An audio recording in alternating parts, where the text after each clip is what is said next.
하나님을 아는 지식 시리즈 12번째 시간이 되었네요. 오늘은 선하신 하나님이라는 주제로 말씀을 나누도록 하겠습니다. 우리 하나님은 무한하시고 크고 위대하신 하나님이신 동시에 우리 하나님은 거룩하시고 선하신 하나님이신 것입니다. 여러분, 하나님이 선하신 하나님이시라는 것을 믿으십니까? 이게 대단히 중요한 믿음이요. 쭉 말씀을 나누면서 이게 왜 그렇게 하나님의 선하신 성품을 우리가 신뢰하는 것이 중요한 문제인지 나누겠지만, 정말 우리 하나님이 선하시다, 우리를 선대하신다라고 하는 믿음이 대단히 중요한 것입니다. 본문의 시편 기자도 하나님이 선하시고 인자하시기 때문에 그분께 감사해야 한다라고 말씀하고 있는 것을 보게 되는 것입니다. 하나님께서 선하시다라고 하는 것이 무슨 뜻일까? 우리가 알 듯도 하고 정확하게 무슨 뜻일까? 하나님이 선하시다라고 하는 것은 대부분은 일반적으로는 알고 있지만 이게 약간 헷갈리기도 하지 않습니까? 제가 생각해 볼 때 하나님의 선하심이라고 하는 것은 악에서 완전히 떠나 계시고 구분되어 계시다. 하나님은 악과 상관이 없어요. 이런 측면에서 하나님은 거룩하신 성품과 우리가 지지난주에 하나님의 거룩하심에 대해서 살펴보았는데 하나님의 거룩하신 성품과 이렇게 상당히 겹치는 부분이 있다, 이렇게 이야기할 수가 있습니다. 그런데 한편으로는 하나님의 선하심이란 사랑, 다음 주 정도에 하나님의 사랑의 성품에 대해서 살펴볼 테인데 사랑의 성품과도 상당히 겹치는 부분이 있다, 이렇게 말할 수 있을 것입니다.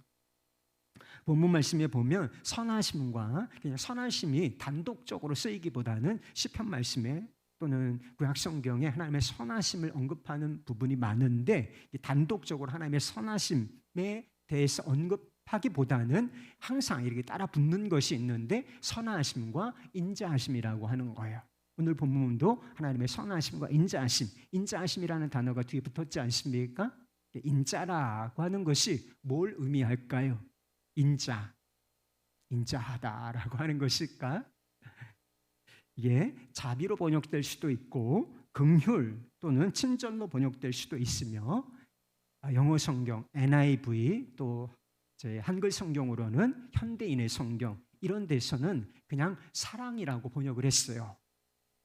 사랑, 인자를 긍휼, 자비, 친절 이런 것을 번역을 할 수가 있지만 그냥 사랑이라고 번역을 할 수도 있다는 뜻인 것입니다. 사랑과 구별되는 점이 있어요. 그러니까 단어가 다른 거예요. 사랑과 구별되는 점은 있지만 아주 크게 보면, 큰 범위로 확장해서 보면 사랑에 속한 성품이라 이렇게 말씀드릴 수가 있는 것입니다.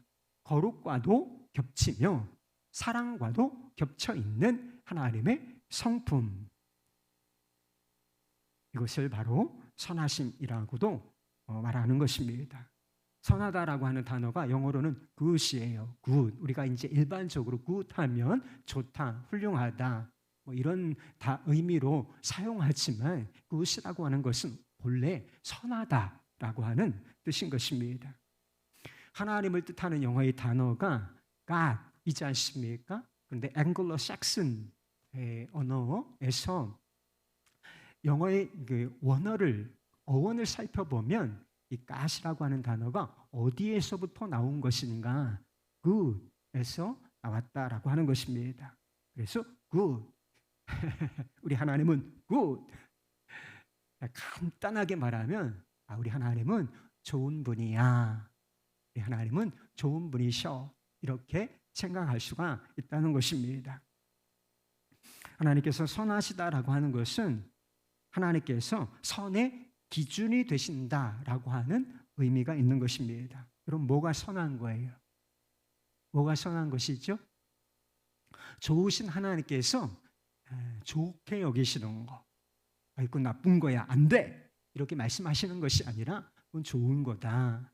우리 하나님의 성품에, 선하신 하나님의 성품에 일치하는 거, 또 하나님께서 말씀하시는 거, 긍정하시는 거, 이것이 바로 선이라고 하는 것입니다.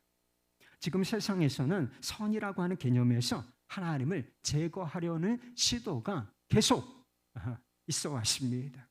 그래서 good에서 god을 제거하려고 한다는 것입니다. 이런 good에서 선에서 god을 제거하면 뭐만 남겠습니까? 중간에 o 하나만 남는다는 것입니다. 그래서 제로가 된다. 선의 기준이 사라지고 만다라고 하는 것입니다. 하나님께서는 사람을 남자와 여자로 창조하셨습니다. 이게 세상에는 생물학적인 성은 딱 두 개밖에는 없는 거예요. 남자와 여자만 있는 것입니다. 그리고 결혼이라고 하는 것이 한 남자와 한 여자의 결합이라고 정의를 하셨습니다. 이게 선한 거예요. 그런데 요즘에는 이런 개념을 인간 스스로 거부하고 있습니다. 남자와 여자만 있는 것이 아니라 제3의 성이 있다고 주장합니다. 그리고 제3의 성뿐만 아니라 제4, 제5 그 이상의 성이 얼마든지 존재할 수 있다. 새롭게 정의할 수가 있는 것이다. 이렇게 주장을 한다는 것입니다. 그리고 의학 또는 과학이라는 방법을 동원해서 타고난 성을 스스로 바꾸는 것이죠. 그래서 이것을 트랜스젠더라고 부르는 것입니다.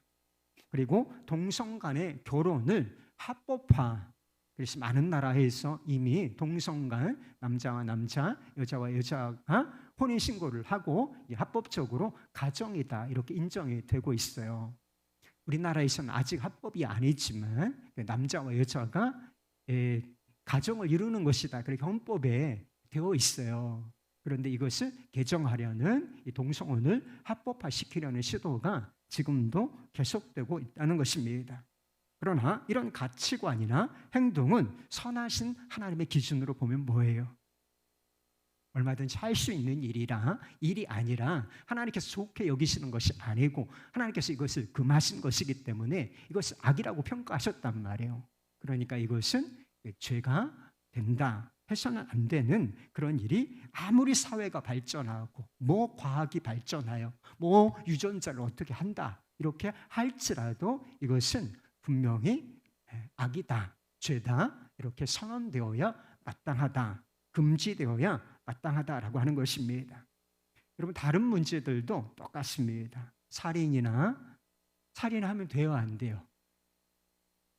도둑질이나 거짓말 이런 것들 속에서도 하나님이 인정되지 않으면 절대적인 선과 악 이런 개념이 사라지고 만다는 것입니다.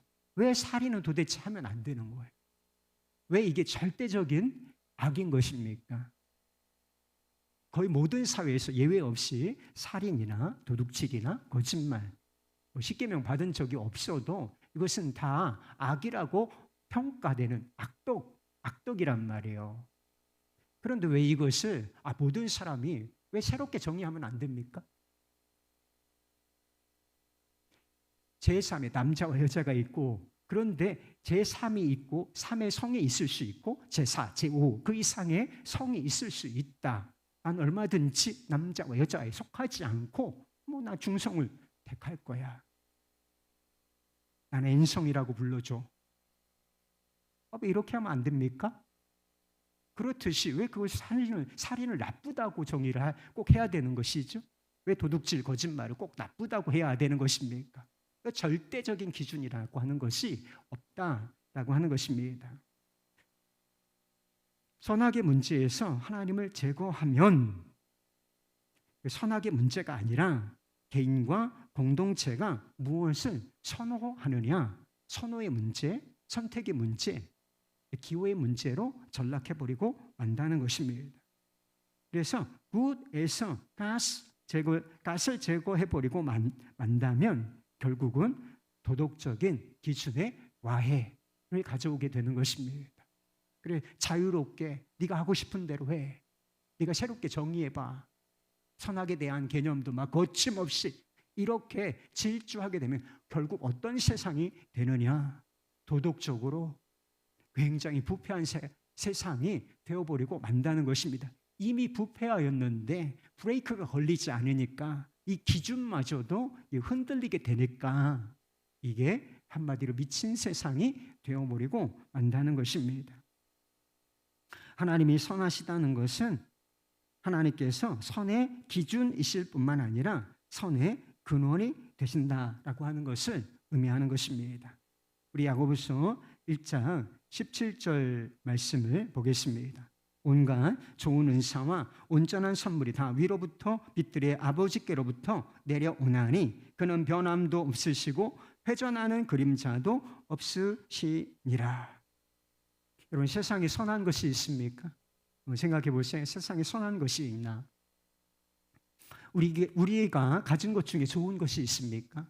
내가 가진 것, 이건 좋은 것이지, 긍정적인 것이야, 이라고 할 만한 것이 있습니까? 그렇다면 이 모든 것이 우리 안에서 나온 것이 아니라 이게 다 선하신 하나님께서 우리에게 선물로 주신 것이다라고 하는 것입니다. 시편 기자가 말하고 있는 것처럼 우리가 스스로 교만하고 자랑할 이유가 되는 것이 아니라 하나님께 감사할 이유가 되는 것이라고 하는 것입니다. 하나님은 선하세요. 악과 상관이 없으신 분이십니다. 그렇기 때문에 하나님께 생각하시는 모든 일이 선하신 거예요. 하나님이 창조하신 세계는 선한 것입니다.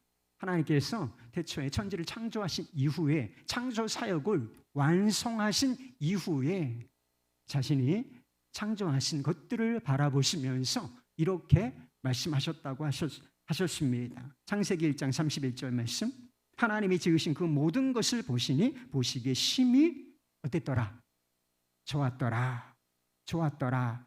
선하더라고 하는 것입니다. 하나님께서 처음 창조하신 세계는 다 선한 것이었습니다.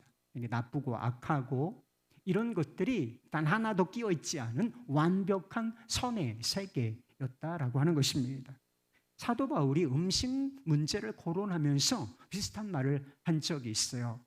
디모데전서 4장 4절 말씀, 하나님께서 지으신 모든 것이 선함에 감사함으로 받으면 버릴 것이 없다, 이렇게 말입니다. 그래서 음식을 구별하여 먹는 방법이 구약 성경에 나오곤 하죠. 그러나 근본적으로 부정한 음식이 동물이 있는 것은 아니라는 것입니다. 하나님께서 선하시고 하나님께서 창조하신 모든 것이 선하기 때문에 감사함으로 받으면 된다. 이제 음식을 구별하여 먹는 그 원리, 구별되게 살라. 이 선택받은 백성들의 정체성을 확인시켜 주시기 위하여 음식조차 구별되게 먹도록 만드신 것인데 이게 예수님의 십자가로 다 폐하여졌기 때문에 이제 괜찮아. 하나님께서 지으신 것은 본래 선한 것이기 때문에 감사함으로 먹으면 되는 거야 라고 말했던 것입니다. 우리가 사는 세상에는 그런데 악과 고통과 또 불행이 존재하고 있지요. 우리가 보기에 나쁜 것들이 존재하고 있지 않습니까? 그러면 이런 모든 것은 어떻게 된 것인가? 하나님께서 우리에게 자유의지를 주셨다, 이렇게 말씀드리지 않았습니까? 그런데 이 자유의지를 우리가 오용하여서 하나님께 죄를 범하였기 때문에 이런 상황이 된 것입니다. 악과 고통과 불행의 책임이 누구에게 있어요, 여러분? 하나님께 있는 게 아니라 스스로 범죄한 우리 자신, 그리고 그 범죄를 부추긴 사단, 마귀에게 있다라고 하는 것입니다. 하나님께서 창조하신 세계는 선해요. 뿐만 아니라 하나님은 자신이 지으신 이 피조물들을 선대하시는 하나님이신 것입니다. 선으로 모든 것을 창조하셨을 뿐만 아니라 창조하신 모든 것에 대해서 선으로 대하신다라고 하는 것입니다. 시편 145편 9절 말씀에 이런 말씀이 있어요. 여호와께서는 모든 것을 선대하시며 선으로 대하시며 그 지으신 모든 것에 긍휼을 베푸시는도다. 시편 136편에 보면 하나님께서 모든 육체에 먹을 것을 주시는도다 라고 하는 말씀이 있는데, 모든 육체, 그러니까 우리 자신, 인간을 비롯하여 이렇게 동물들이 있지 않습니까? 육체를 가진 동물들, 이 동물들을 굶기지 아니하시고 뭐 풀도 주시고 열매를 주시고 먹을 것을 주시는데 이게 어디로부터 공급되는 것이냐? 선하신 하나님께서 주시는 것이다. 이런 말씀이 나오는 것입니다. 우리가 자연에서 누리는 혜택들이 있지 않습니까? 자연이 그냥 자연이 아니라고 말씀을 드렸잖아요. 그래서 따스한 햇살이 비추고 그리고 바람이 불고 이른 비와 늦은 비가 내리고 그리고 곡식들이 결실하게 되고 이런 일들이 그저 자연현상일 뿐만 아니라 하나님의 선하심 때문에 있는 일이라고 하는 것입니다. 그러니까 온통 우리는 사실 하나님의 선하심 속에 선대하시는 은혜 속에서 둘러싸여 살고 있는 상황이라고 말씀하고 있는 것이지요. 결정적으로 악하고 죄에 물든 우리를 구원하시는 은혜도 하나님의 선하신 성품에서 나오는 것이라고 하는 것입니다. 우리 주 예수 그리스도의 십자가, 이 구속의 은혜가 왜 존재하는가? 이것이 바로 하나님의 선하신 성품에서 나오는 것이다 하는 것입니다. 은혜라고 하는 단어에 포함되어 있는 것이 바로 하나님의 선하심이라고 하는 것입니다. 여러분, 은혜라고 하는 말의 정의를 아세요? 은혜. 우리가 너무나 이렇게 자주 사용하는 이 은혜라고 하는 단어에 어떤 개념이 있는 것인가? 자격이 없는 자에게 무조건적으로 베푸시는 하나님의 선하심과 사랑, 이걸 은혜라고 부르는 거예요. 우리는 자격이 없어요. 자격을 잃었습니다. 왜? 우리가 하나님께 범죄하여 하나님을 물리쳤기 때문인 것이죠. 자격을 잃었지만 자격이 없는 자에게 하나님께서 무슨 조건이 있어서가 아니라 무조건적으로 우리를 어떻게 대하시는가? 선으로 대하시고 사랑을 베풀어 주시는데 이것을 한마디로 한 단어로 정의하면 은혜라 하는 것입니다. 이 원리는 우리의 기도에도 동일하게 적용이 되는 것입니다. 하나님께서 우리의 기도에 왜 응답하시는지, 하나님께서 내 기도에 응답하신다, 이런 생각을 가지고 기도를 한다면 왜 하나님께서 내 기도에 응답하시는 것인가? 여러분 생각해 보신 적이 있습니까? 우리에게 무슨 자격과 공로가 있어서 마땅히 하나님께서 내 기도에 응답을 해주셔야 하는 것인가? 그렇지가 않다는 것입니다. 또는 내 기도가 간절하고 그리고 내 기도가 너무 강력하니까, 야, 너 정말 간절하게 기도하는구나, 너 정말 금식하며 목숨 걸고 기도하네. 아, 그래, 내가 갸륵하게 여겨서 내가 기도 응답해 주마. 이렇게 우리의 기도가 간절하고 뜨겁고 또 강력하기 때문에, 우리가 포기하지 않기 때문에 하나님께서 우리의 기도에 응답해 주시는 것인가? 결코 그렇지가 않다는 것입니다. 누가복음 18장에 보면 불의한 재판장의 비유가 나오는 것입니다. 이것이 바로 기도에 대한 비유예요. 그래서 항상 기도하고 낙심하지 말 것을 위하여 이 비유를 한다. 비유의 말씀을 하시는 목적까지 말씀해 주셨습니다. 그런데 대표적으로 우리가 오해하고 있는 비유의 말씀 중에 하나가 이 바로 불의한 재판장의 비유라는 생각이 들었어요. 불의한 재판장에게 자신의 억울함을 호소하며 끈질기게, 오늘도 거절, 하나님을 경외하지 않고 사람을 무시하는 이 재판장이기 때문에 가난한 과부의 억울함을 들어줄 리가 없는 것이죠. 안 돼. 거들떠 또 보지 않고 거절 또 거절, 이렇게 자꾸 거절당하였지만 포기하지 않고 이 끈질기게 자기의 억울함을 호소한 이 과부를 보라.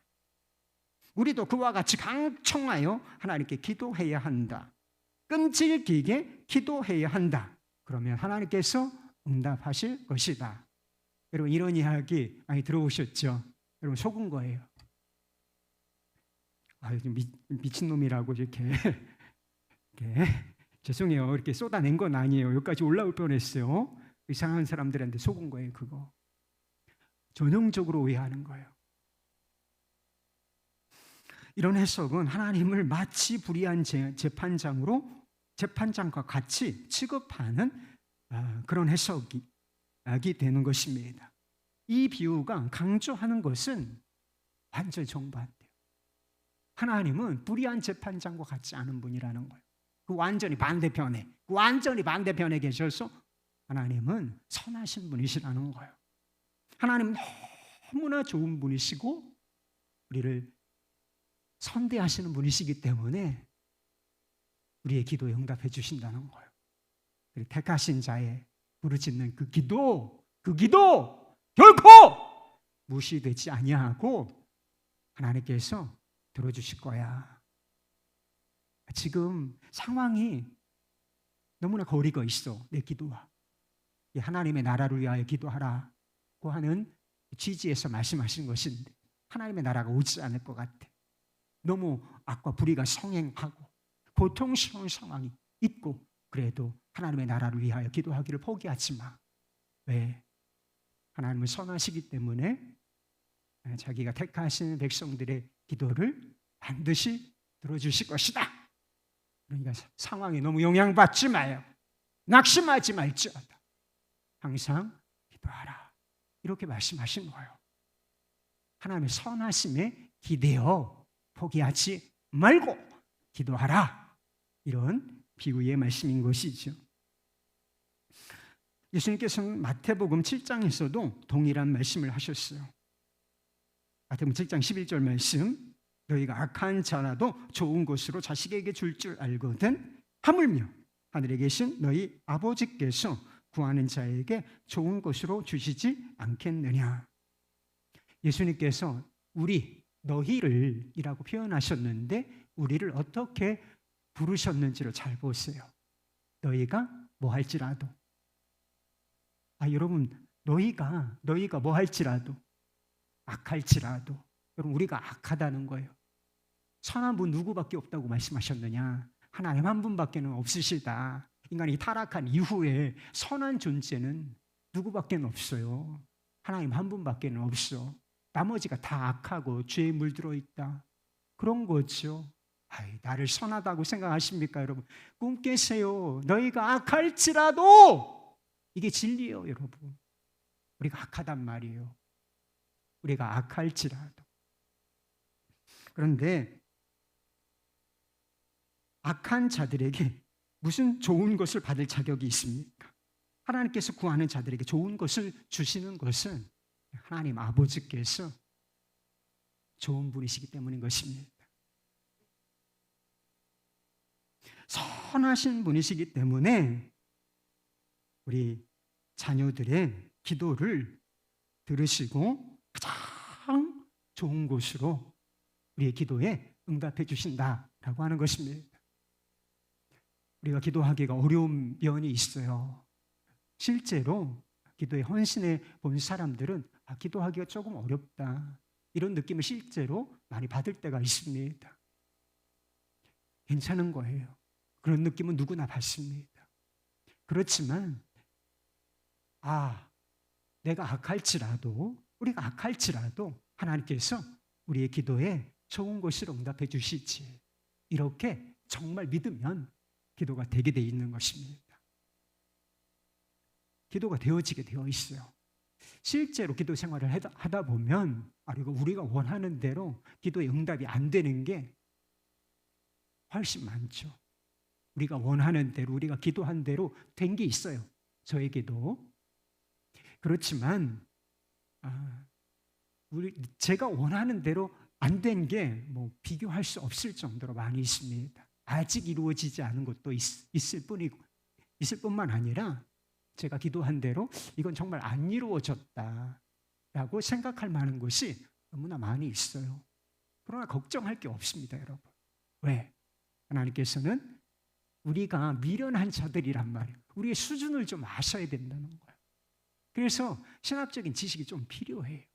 우리의 수준이 뭐냐? 악하고 미련하고 멀리 내다보지 못하고 진짜 선한 것이 내게 좋은 것이 유익한 것이 무엇인지를 분별할 수 있는 분별의 감각이 미약한 존재들. 그러니까 이런 사람들이 막 자신의 뜻대로 기도하는 거 하나님께 다 들어주실 수는 없는 거예요. 지혜로우신 하나님께서 보시기에는 안 되는 것들이 너무 많지만 그냥 안 주시는 것이 아니라 그럼에도 불구하고 하나님께서는 우리의 기도에 응답하시는데 우리가 기도한 것보다 더 좋은 것으로 주신다는 거예요. 포기하지 말고 기도하세요. 그러면 반드시 그 기도를 통해서 우리의 삶이 정결해지게 돼 있어요. 하나님의 뜻대로 나아가도록 되어 있고, 그리고 정말 우리가 원하는 것보다 우리의 수준이 높아질 수가 있어요. 하나님이 기뻐하시는 삶에 근접하게 되는 역사가 이런 기도를 통해서 이루어지게 되는 것입니다. 여러분, 하나님의 선하심을 믿으십니까? 네, 좋으신 하나님이라는 찬양이 있죠. 좋으신 하나님, 좋으신 하나님, 참 좋으신 나의 하나님, 우리의 기도를 응답해 주시는 참 좋으신 나의 하나님, 한없는 축복을 우리에게 주시는 참 좋으신 나의 하나님. 할렐루야.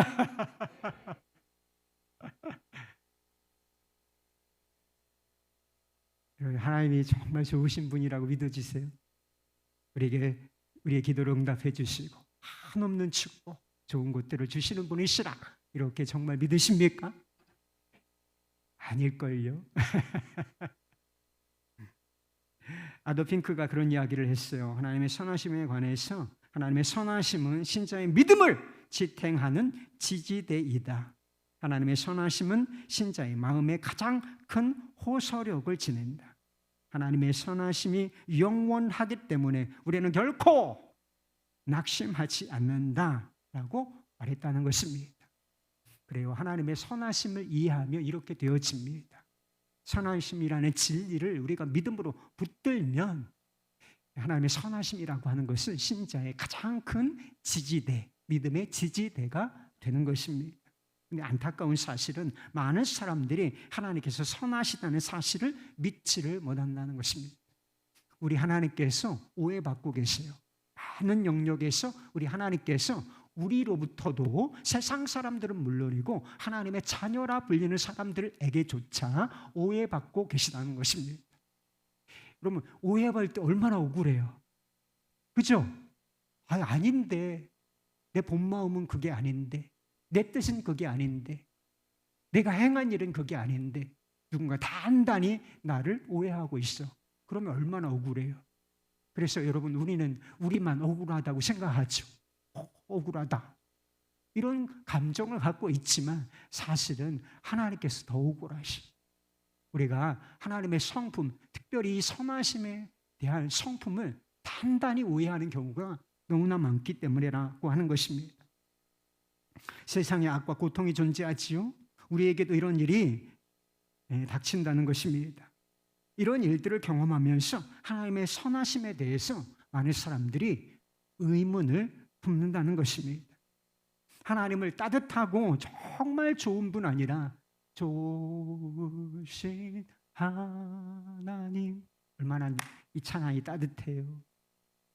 근데 이게 진심으로 나오는 것이 아니라 이게 그냥 진짜가 아니란 말이에요. 우리 하나님을 따뜻하고 좋은 분이 아니라 깐깐하고 그리고 대단히 냉혹한 분으로 생각하는 경우가 많이 있다는 것입니다. 사실은 욥도 그랬어요. 하나님이 정말 깐깐하시다, 내게 너무하시다, 이렇게 생각했던 적이 있다는 것입니다. 그래서 김형익 목사님이라는 분이 우리가 하나님을 오해했다라는 책을 쓰셨는데 이게 자신의 경험을 바탕으로 쓰신 책이었어요. 그래서 아주 어린 시절부터 복음을 알고 예수를 알고 교회를 다니기 시작했는데 신앙생활이 행복하지를 않았다는 거예요. 그러니까 신앙생활을 대충 했기 때문에 하는 둥 마는 둥 했기 때문에 신앙생활에 의미가 없고 불행하다 이렇게 느꼈던 것이 아니라 열심히 최선을 다해서 했다는 거예요. 그런데 신앙생활이 결국 행복하지를 않았다. 여러분, 신앙생활이 행복하지 않으면 얼마나 불행해요. 신앙생활은 행복해야 되는 거예요. 기뻐야 하는 것입니다. 의미가 있고 우리가 이렇게 예배드리고 기도하면 마음에 우리가 지침이 있잖아요. 세상에서 지치고 상하고 부대끼고 위축되고 이런 것들이 다시 이렇게 회복이 되고 자존감도 높아지고 하나님의 백성으로서의 정체성이 회복되고 다시 세상에 나아가 하나님의 백성으로 살 수 있는 용기를 얻는 게 마땅한 거예요. 그런데 교회에 왔다가 예배도 드리고 할 건 다 하지만 찬양도 부르고 좋으신 하나님 노래도 하지만 신앙생활이 생기가 없는 거라. 기쁨이 없다. 불행하다. 그런데 왜 이런 상황을 자신이 겪었는가? 하나님의 선하심을 오해했기 때문이라는 것입니다. 그는 이렇게 썼어요. 하나님에 대한 뿌리 깊은 오해, 즉 하나님께서 우리에게 언제나 최상의 것만을 주신다는 것을 의심하는 죄의 뿌리, 그걸 죄라고 부르고 있어요. 죄의 뿌리가 해결되지 않는다면 복음에 대한 우리의 이해와 깨달음과 믿음도 결국 이 뿌리에 걸려 넘어지게 되어 있다. 여러분, 믿음이 왜 안 자라는지 아세요?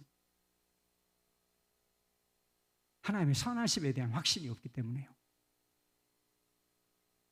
말씀드린 것처럼, 앞에서 말씀을 드린 것처럼 하나님의 선하심과 인자하심은 진리의 말씀이 이 성경이 대단히 강조하는 진리예요. 한번 찾아보세요. 하나님의 사랑이라고 하는 단어보다 선하심이라는 단어가 더 많이 나올걸요, 아마? 하나님의 선하심과 자비하심과 인자하심을 찬양하는 시편들이 얼마나 많은지 몰라요. 그리고 하나님의 성도들이 얼마나 많이 하나님의 선하심과 인자하심에 대해서 말하고 있는지, 이 진리가 선포되고 있는지 모른다는 것입니다. 예수님께서 보여주시는 것도 십자가가 보여주는 진리이기도 하다고 말씀을 드렸어요. 예수님께서 도대체 왜 그 무거운 십자가, 고통과 죽음의 십자가를 지셨는가? 하나님께서 멸망당할 죄인들을 선대하시기 위하여, 선을 베푸시기 위하여 예수님께서 고난받으시고 죄와 저주와 심판을 당하실 수밖에 없었다라고 하는 것입니다. 그런데도 진리의 기초에서 하나님을 믿으려고 하는 것이 아니라 여전히 환경, 여전히 경험, 여전히 자신의 어떤 감정, 여기에 기대해서 하나님을 바라보려고 하기 때문에 하나님의 선하심이 믿어지지를 않는 거예요. 하나님의 선하심이라는 선포, 진리가 선포되고 십자가에서 장엄하게 드러났음에도 불구하고 환경, 내 경험, 나의 감정, 여기에 기대에 있기 때문에 안 믿어져. 이렇게 되는 거예요. 하나님은 좋은 분이 아니실지도 모른다. 그리고 하나님께서 내게 좋은 것을 주시지 않고 나쁜 것, 고통, 불행 이런 것을 주실지도 몰라. 이런 생각이 사로잡혀 있으니까 신앙생활이 그러면 행복할 리가 있겠습니까? 하나님께 가까이 가고 싶겠어요? 그분이 따뜻해야. 우리는 냉혹한 사람들, 막 거칠고 냉혹하고 이런 사람들 가까이 가고 싶어 하지 않잖아요. 그래서 막 돌아가고 이러잖아요. 다른 사람이 여러분을 멀리 하려고 그러면 한번 돌아봐야 돼요. 왜 나를 사람들이 멀리 하려고 그러지? 뭐 가까이 하기에 조금 어려운 구설이 있기 때문에 그래요. 정말 하나님이 따뜻하고 좋은 분이시고 나에게 정말 선을 행하시고 가장 좋은 것, 최상의 것을 주신다. 그러면 가까이 가고 싶겠죠. 그분과 더 친밀하게 교제하고 그분을 더 깊이 알아가고 싶겠죠. 그런데 하나님은 좋은 분이 아닐지도 몰라. 하나님은 냉혹하시오. 하나님은 나에게 좋은 것 아니고 불행, 고통 이런 것을 주실지도 몰라. 그런 것 같아. 이렇게 생각이 되면 하나님을 멀리하고 싶어 하게 된다는 것입니다. 그렇다고 해서 하나님을 떠나지도 못해. 이 사람들이 가까이 가지도 못하면서 아주 멀리 그냥 세상으로 가지. 그냥 차라리 세상으로 가서 마음대로 한번 살아봐요, 여러분. 그러면 결과가 어떤가 한번 경험을 해보면 그래도 주님 품이 따뜻하구나 라고 알 수도 있는데, 가까이 오지도 않으면서 믿지도 않으면서 그렇다고 저 멀리 또 가지도 않으면서 그냥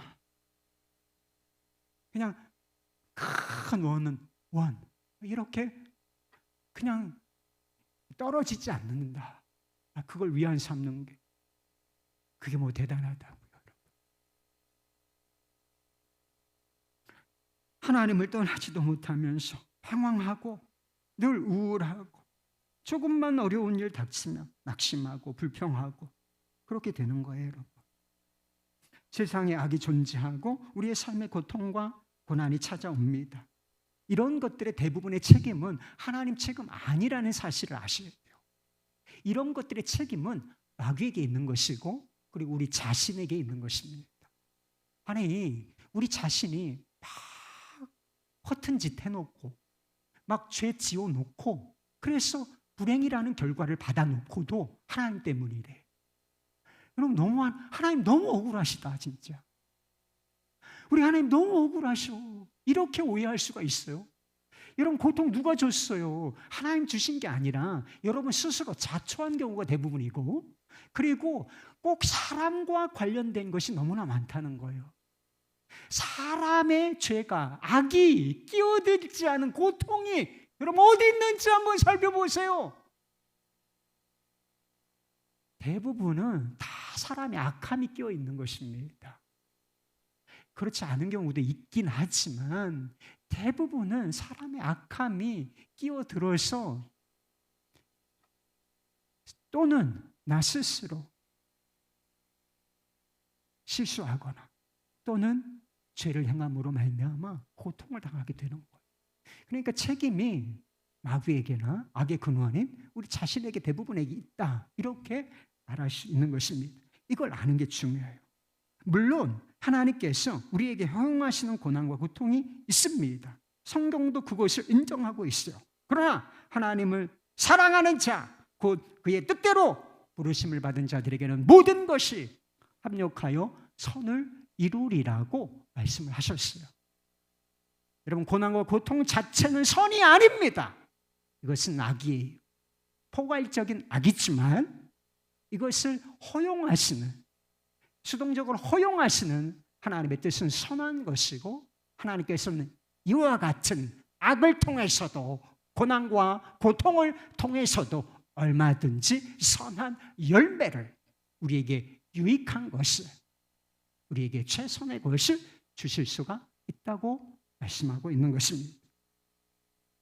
많은 사람들이 이 진리를 의심하고 불평하지만 사실은 이 하나님의 선하심이라는 진리를 믿고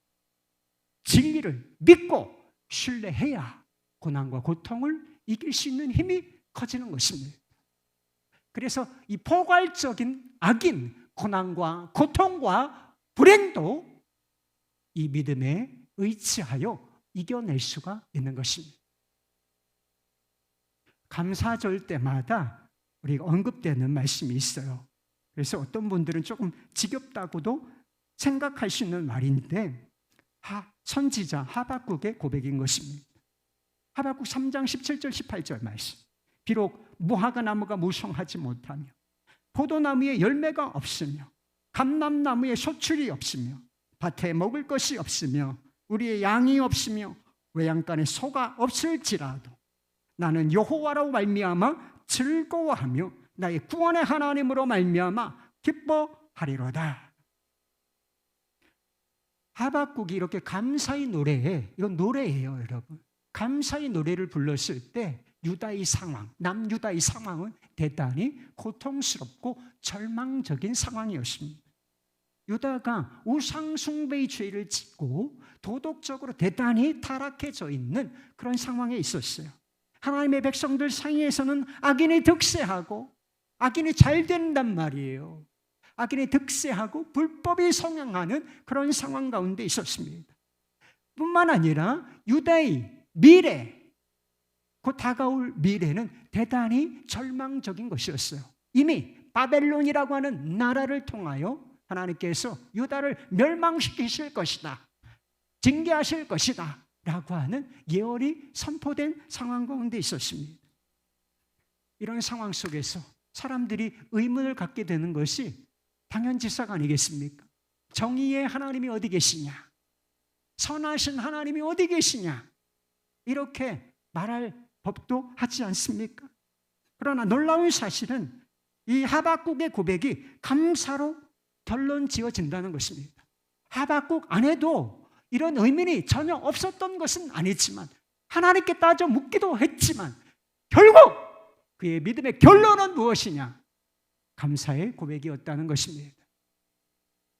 그가 보여지는 환경이 아니라 구원의 하나님, 자신의 백성을 결국은 선으로 대하시는 하나님을 믿음으로 붙들었기 때문인 것입니다. 그래서 이 고백은 환경을 통하여서 나온 고백이 아니라, 무엇이 주어졌기 때문이 아니라, 그 무엇 때문이 아니라 구원의 하나님, 선하신 하나님을 믿는 믿음에서 나온 것이었습니다. 우리가 룻기를 살펴보았을 때 나오미와 룻이 붙들었던 것도 바로 이 진리인 것입니다. 그들은 고난과 고통으로 삶의 곳간이 텅 비어버린 상황 속에 있었습니다. 그들의 신학이 있었고 그들의 경험이 있었는데 이 두 가지는 일치하지 않는 상황이었어요. 나오미는 하나님이 선하신 하나님이시고 하나님의 백성들을 선대하시는 하나님이시라고 하는 것을 알고 있었어요. 이것이 그녀의 신학이었습니다. 그러나 그녀가 경험하게 된 것은 마라, 쓴 고통이었다라고 하는 것입니다. 그러나 나오미 그리고 룻은 하나님을, 자기 백성을 선대하시는 하나님으로 붙들기로 결정했다는 것입니다.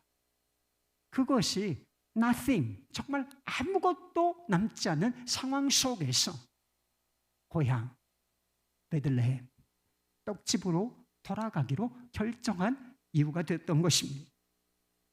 그들이 선하신 하나님께 기대었을 때 하나님께서는 그들이 기대하던 것보다 더 놀라운 방법으로 역사하여 주시고 그들의 필요를 채우시며 그들의 후손을 통해서 메시아가 태어나게 하셨다라고 하는 것입니다. 시편 말씀에 보면 여호와의 선하심을 맛보아 알지어다 라고 하는 말씀이 있었는데, 이 나오미 그리고 룻이 진리에 근거하여 하나님의 선하심을 붙들었을 때 그들이 경험적으로도 하나님이 선하신 분이시고 우리의 필요를 채우시며 우리를 돌아보아 주시는 선하신 하나님이시다, 우리를 선대하시는 분이시다 라고 하는 사실을 맛보아 알게 되었다는 것입니다. 성경에 보면 그리스도인들에게 선을 행하라 라고 하는 말씀이 나옵니다. 그래서 우리에게 선을 행하는, 우리에게 좋게 대하는 그 누구에게 뿐만 아니라 우리를 악하게 하고 우리를 고통을 주는, 손해를 끼치는 그런 대상을 향해서도 악을 악으로 갚지 말고 그에게 선을 베풀라 라고 말씀하고 있습니다. 그것이 악을 악으로 갚으면 지는 거다.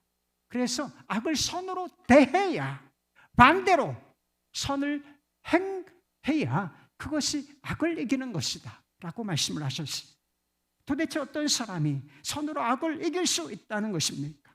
악을 악으로 갚아도, 원수를 원수로 갚아도 시원치 않은데 어떻게 그를 용서하고 그에게 선을 베풀 수 있겠습니까? 이건 역시 하나님의 선하심을 믿는 사람,